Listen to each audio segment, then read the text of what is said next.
Assalamualaikum warahmatullahi wabarakatuh. Perkenalkan, nama saya Barotul Mia. Saya dari Prodi Pendidikan Ilmu Pengetahuan Sosial dari kelas D. Di sini saya akan membahas tentang hakikat manusia dan perannya terhadap pendidikan.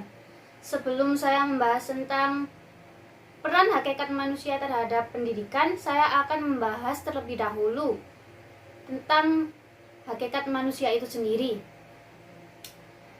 Saat kita membahas tentang hakikat manusia, pasti kita memiliki pemikiran yang mendasar, pertanyaan-pertanyaan mendasar seperti apa sih manusia itu? Siapa sih manusia itu? Untuk menjawab pertanyaan-pertanyaan mendasar tersebut, saya akan memaparkan beberapa pendapat dari para ahli. Salah satunya antara lain adalah Socrates.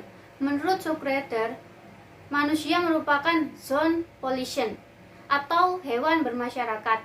Zone artinya hewan, sedangkan pollution artinya masyarakat. Maksud dari hewan bermasyarakat di sini adalah manusia ini merupakan makhluk hidup yang bermasyarakat atau makhluk hidup yang saling berinteraksi satu sama lain. Yang kedua yaitu Max Scheler. Di sini Max Scheler mengumpamakan manusia sebagai das kranke Tier. Maksudnya yaitu hewan yang sakit, yang selalu bermasalah dan gelisah. Maksudnya di sini yaitu manusia adalah makhluk hidup yang memiliki permasalahan dan memiliki kegelisahan. Yang ketiga yaitu menurut Zuhairini. Zuhairini ini memiliki beberapa definisi atau pengertian tentang manusia itu sendiri. Yang pertama yaitu manusia sebagai Homo sapiens. Maksudnya di sini manusia merupakan makhluk hidup yang memiliki kecerdikan dan juga memiliki budi. Yang kedua yaitu manusia sebagai Homo faber atau tool making animal, yaitu makhluk hidup yang bisa membuat peralatan dari alam untuk memenuhi kebutuhannya sendiri.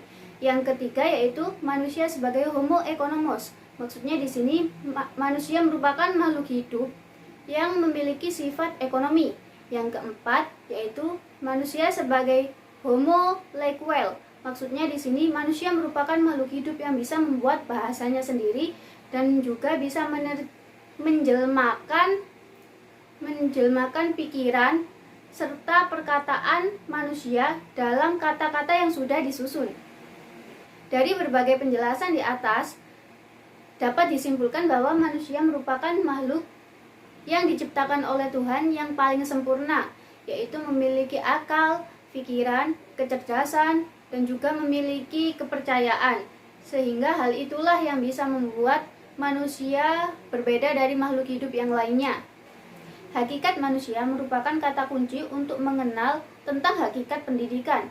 Maka dari itu, saya akan menjelaskan dengan terperinci agar lebih mengenal tentang hakikat manusia. Di sini saya akan menjelaskan beberapa pandangan mengenai hakikat manusia. Yang pertama yaitu pandangan psikoanalitik. Pada hakikatnya manusia digerakkan oleh dorongan-dorongan yang ada di dalam tubuhnya sendiri yang bersifat instinktif. Maka dari itu dapat dipastikan semua tingkah laku manusia itu dikontrol oleh psikologis yang memang sudah ada dalam dirinya sendiri. Yang kedua yaitu pandangan humanistik.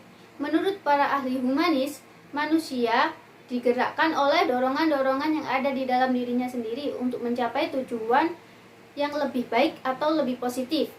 Dalam hal ini, manusia bisa menentukan tujuan atau nasib hidupnya sendiri. Dan dalam hal ini juga memungkinkan manusia berubah dari waktu ke waktu untuk menjadi lebih baik dan lebih sempurna lagi. Yang ketiga yaitu pandangan menurut Martin Buber. Martin berpendapat bahwa sesungguhnya manusia itu tidak bisa dijelaskan.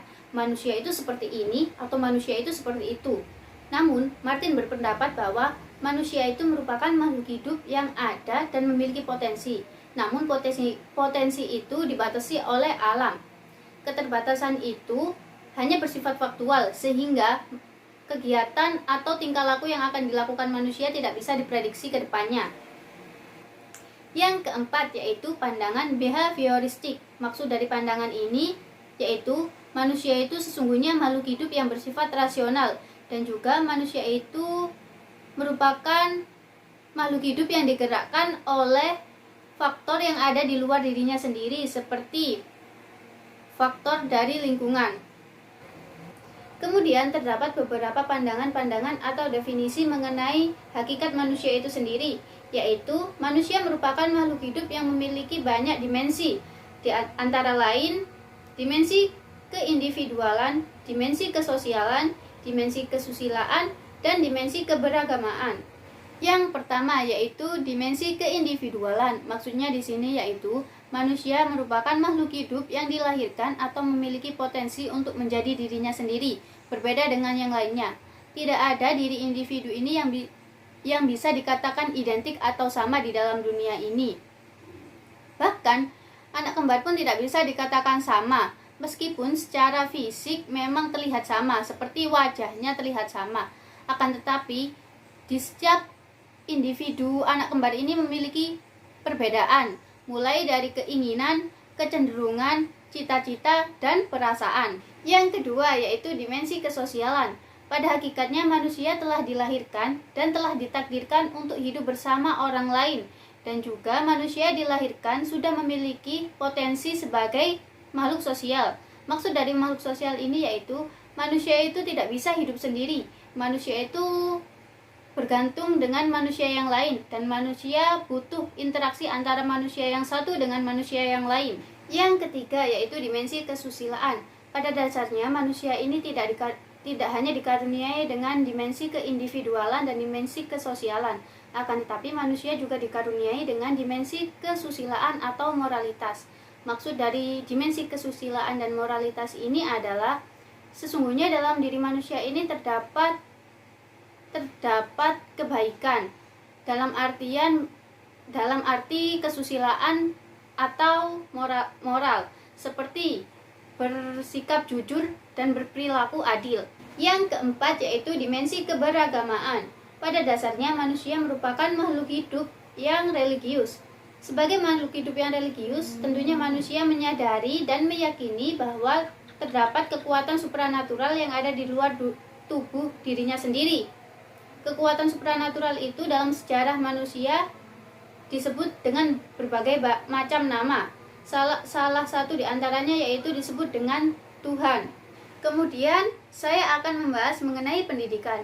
Pada hakikatnya pendidikan merupakan usaha yang terencana untuk mewujudkan suasana belajar dan proses pembelajaran agar peserta didiknya secara aktif mengembangkan potensi dirinya untuk memiliki potensi spiritual keagamaan, pengendalian diri, kepribadian, kecerdasan, dan akhlak mulia, serta keterampilan yang diperlukan di dalam dirinya, masyarakat, bangsa, dan negara. Dan pada dasarnya, pendidikan adalah upaya untuk memanusiakan manusia. Jadi, manusia dan pendidikan itu sangat berkaitan.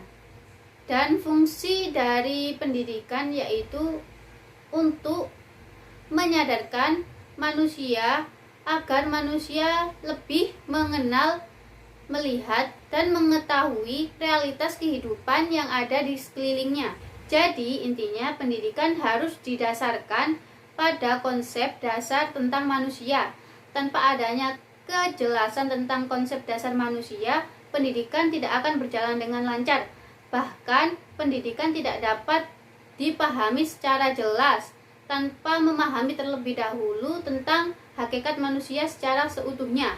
Demikian materi dari saya yang bisa saya sampaikan mengenai hakikat manusia dan perannya terhadap pendidikan.